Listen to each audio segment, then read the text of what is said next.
A man who apparently committed suicide at Disneyland has been identified as an elementary school principal. We're learning more about him and a haunting post that shares what may have contributed to his decision to end his life. Let's go to Ed Laskos. He's live in Anaheim and talked to people who knew this man. Hey, Ed. And we are learning more now about the tragedy here at Disneyland Saturday night, and more about the man who police say jumped to his own death off a parking structure here at Disneyland. That man now being identified by friends, people who knew him as a longtime educator and the principal of an elementary school in Huntington Beach. Here's the latest.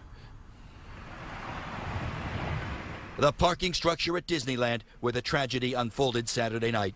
Anaheim police confirm a man jumped to his death from the Mickey and Friends parking structure, ruling it an apparent suicide. It happened during a busy night at Disney, forcing some trams to shut down and leaving guests to walk to the parking structure. Now comes the confirmation. The victim was 51-year-old Christopher Christensen from Westminster, the principal at the Newland Elementary School in Huntington Beach. It's very shocking. It's very surprising that something like this has transpired. It's a shame, but all we can do is try to move forward with trying to help guide students. This PTA member from one of the schools Christensen worked at, reacting with sadness, as is the superintendent of the Fountain Valley School District, saying it is with shock and heartbreak as she conveys the feelings of the district in this social media post to parents and students. We know Christensen had been dealing with domestic issues. He pleaded not guilty to misdemeanor child endangerment and battery charges, and he was due in court on Monday. Besides his long career as an educator, Christensen was also known for his love of music. Christensen played the cello and other instruments. He performed throughout the Southland, and he even taught music. Now he's being remembered mostly by the people he touched with his long career as a popular educator.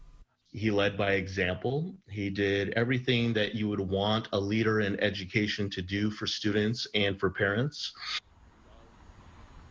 Now live, Christensen himself made reference to the domestic issues he had been facing and what turned out to be his last post on Facebook. The superintendent of the Fountain Valley School District out tonight saying that grief counselors, mental health experts will be available district-wide at all the campuses first thing in the morning to help everybody deal with this tragedy. For now, we are live here in Anaheim outside Disney. Back to West LA we go. All right, Ed, thank you so much.